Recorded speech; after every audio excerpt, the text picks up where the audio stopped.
Hello students, welcome to राउट physics classes. आज हम पढ़ेंगे टॉपिक गॉस थ्योरम।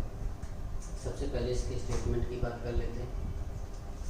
स्टेटमेंट कहता है कि इन एयर और वैक्यूम की बात की जाए तो the electric flux passing through a closed surface is equal to 1 upon epsilon naught times of total charge enclosed by that surface। Means कि अगर कोई क्लोज सरफेस कंसीडर किया जाए, क्लोज सरफेस मीन्स कोई 3D ऑब्जेक्ट हो, 3 dimensional object हो, तो उसके अंदर अगर कोई चार्ज रखे गए, बहुत सारे चार्ज हो सकते हैं। हमने एक चार्ज कंसीडर कर लिया, मान लिया क्यों, ये एक क्लोज सरफेस हो गया। तो इस चार्ज पार्टिकल के कारण इस पूरे क्लोज सरफेस से पास होने वाला जो इलेक्ट्रिक फ्लक्स होगा, मान लेते हैं फाई सफिक्स ई, ये इक्वल टू होता है close integral vector E dot D A. ये इलेक्ट्रिक फ्लक्स का फार्मूला है। तो अकॉर्डिंग टू गॉस थ्योरम कहता है ये जो इलेक्ट्रिक फ्लक्स है, अगर क्लोज सरफेस के अंदर टोटल चार्ज क्यू है तो क्यू अपॉन एप्सिलॉन 0 टाइम्स होगा। बात करते हैं, थोड़ा सा इसी को आगे बढ़ाते हैं। अगर इस क्लोज सरफेस के अंदर एयर और वैक्यूम, इसके अलावा कोई अगर मीडियम है तो क्या होगा, तो अदर मीडियम के लिए हम एक कांस्टेंट का यूज करते हैं जिसे डाइलेक्ट्रिक कांस्टेंट कहा जाता है। मीन्स कि अगर इस क्लोज सरफेस के अंदर कोई ऐसा मीडियम हो जिसका डाइलेक्ट्रिक कांस्टेंट के से डिनोट करते हैं हम के हो, ये जो इलेक्ट्रिक फ्लक्स है इसकी वैल्यू हो जाएगी,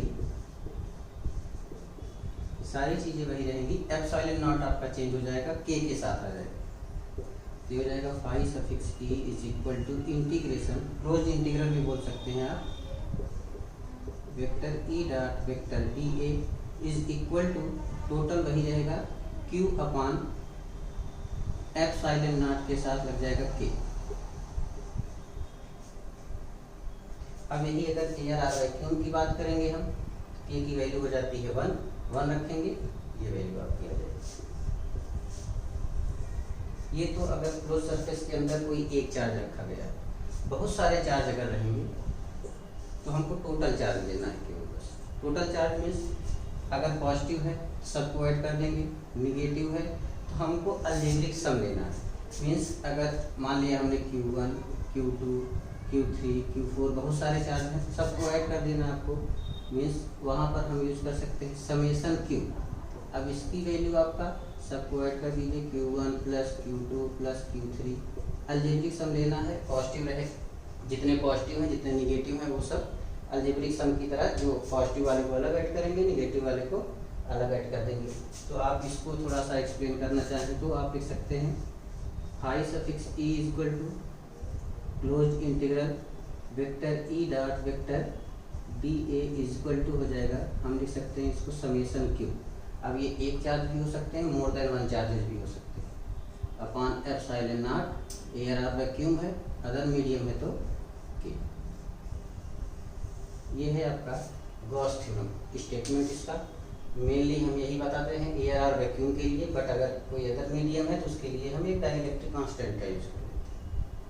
थैंक यू।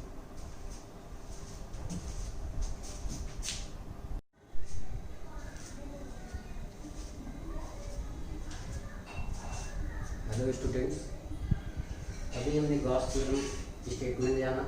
स्टेटमेंट के बाद हम इसके प्रूफ की बात करते हैं। ये इसका प्रूफ है गॉस थ्योरम का। इसमें समझ लेते हैं, पहले स्टेटमेंट एक बार ध्यान दे लेते हैं। स्टेटमेंट में कहा गया कि एयर और vacuum total electric flux passing through a close surface. Close surface means हमने बताया था 3 डायमेंशनल ऑब्जेक्ट।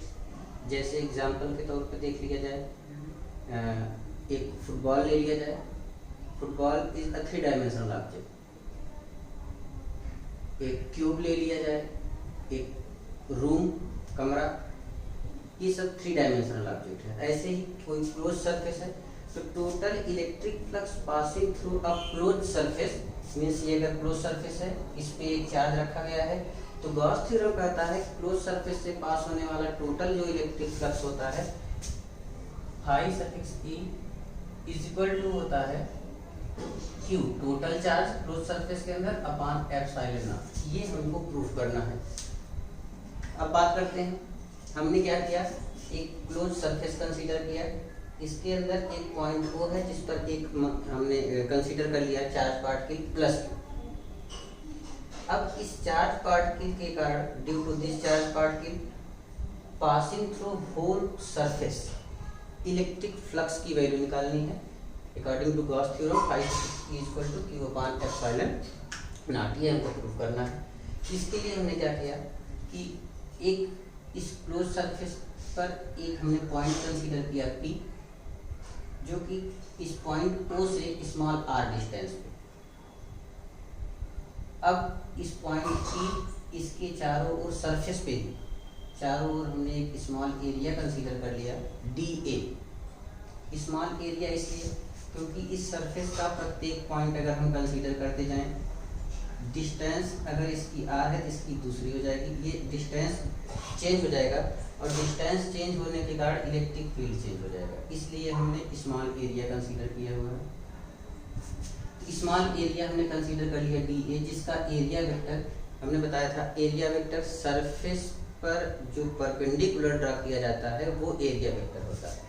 ये हमने सरफेस कंसीडर किया हुआ, इस पे हमने जब परपेंडिकुलर ड्रा किया ये हो गया वेक्टर dA।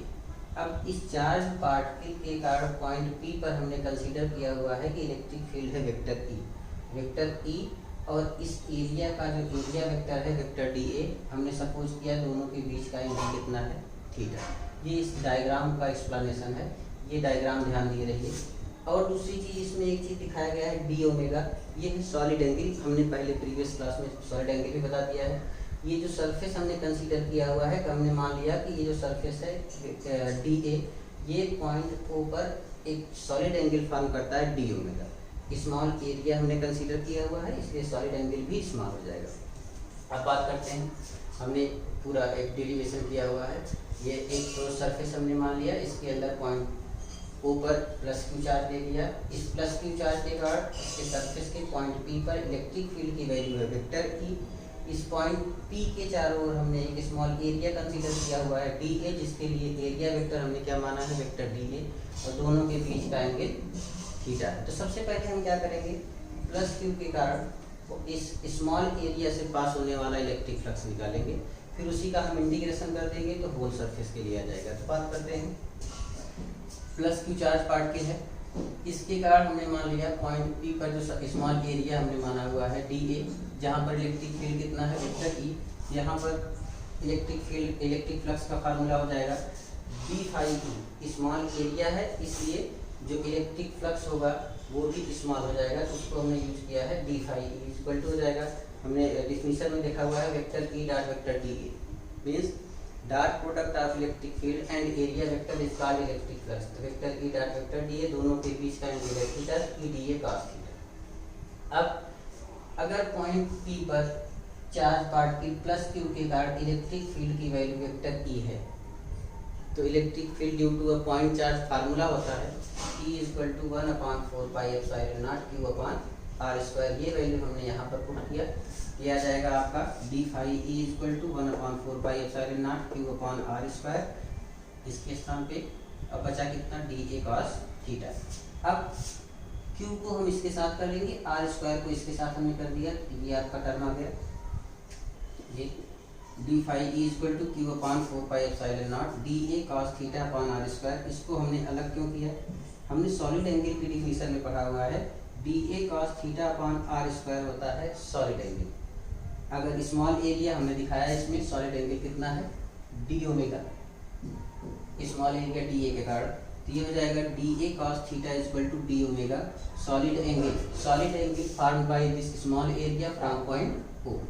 इसकी वैल्यू हमने यहाँ पे पुट कर दिया d phi E equal to Q upon 4 pi epsilon not d omega. अब इसको हमने जो वैल्यू निकाला हुआ है वो है किसके लिए, एक स्मॉल एरिया के लिए। हमको चाहिए टोटल क्लोज सरफेस के लिए, तो होल सरफेस के लिए हम निकालेंगे तो इसी जो टर्म आपका आया हुआ है इसी का हम क्या कर देंगे, इंटीग्रेशन कर देंगे। तो टोटल फ्लक्स आ जाएगा phi E equal to close integral d phi E, इसका हमने इंटीग्रेशन किया, डी फाई ई की इसमें हमने वैल्यू पुट कर दिया। डी फाई ई की वैल्यू कितना आया था, Q/4πε0 डी ओमेगा, ये हमने कर दिया वैल्यू। अब इंटीग्रेशन के बाहर आ जाएगा टर्म Q/4πε0, क्यों आ जाएगा, क्योंकि Q टोटल क्लोज सरफेस के अंदर कहीं भी आप एरिया कंसीडर कर लेंगे, उस एरिया के लिए क्लोज सरफेस के अंदर जो चार्ज होगा वो प्लस क्यू ही रहेगा, मीन्स प्लस क्यू कांस्टेंट हो जाएगा, इसलिए ये इंटीग्रेशन के बाहर आ जाएगा। 4πε0 ऑलरेडी कांस्टेंट है, वो भी बाहर आ जाएगा, बचा इंटीग्रेशन डी ओमेगा।